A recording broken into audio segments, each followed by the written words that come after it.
আসসালামু আলাইকুম প্রিয় দর্শক। আজ 16ই মে 2025 সালের লিচু অভিযানে বেরিয়েছি। তো লিচু অভিযানে এসে আমরা বর্তমানে বাবুপাড়াতে অবস্থান করছি। তো আমাদের সঙ্গে কিছু লিচু অভিযানের লোকজন আছে, তাদের লিচু নিয়ে কিছু কথা শুনবো। তো এই পর্বে আমি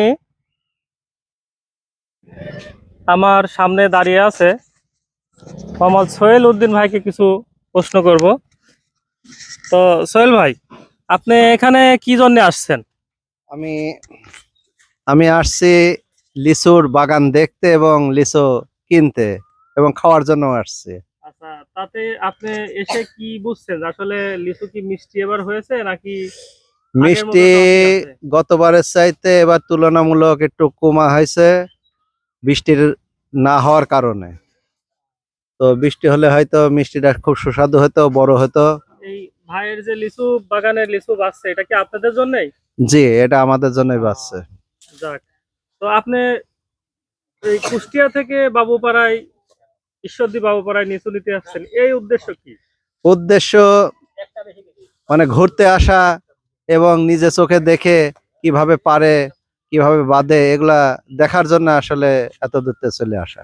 তো ঠিক আছে ভাই, আপনাকে ধন্যবাদ। ধন্যবাদ আপনাকেও। তো প্রিয় দর্শক, দেখুন প্রত্যেকটা গাছেই লিচু মোটামুটি আছে। আমাদের এই গাছ থেকে লিচু পেড়ে দিচ্ছে, আর এই গাছে এখনো অনেক লিচু রয়েছে।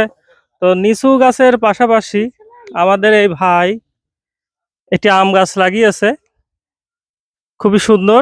ছোট্ট একটি আম গাছে অনেক সুন্দর আম ধরেছে। তো পাশাপাশি আরো অনেকগুলো লিচু গাছ আছে। তো প্রিয় দর্শক, আমরা মাঝে মাঝেই আপনাদের জন্য চ্যানেলে ভিডিও বানাই। তো এইরকম নতুন নতুন ভিডিও দেখতে হলে আমাদের চ্যানেলটি সাবস্ক্রাইব করুন এবং লাইক দিন। ধন্যবাদ সবাইকে। আবার কোনো নতুন ভিডিও নিয়ে আসবো। আসসালামু আলাইকুম।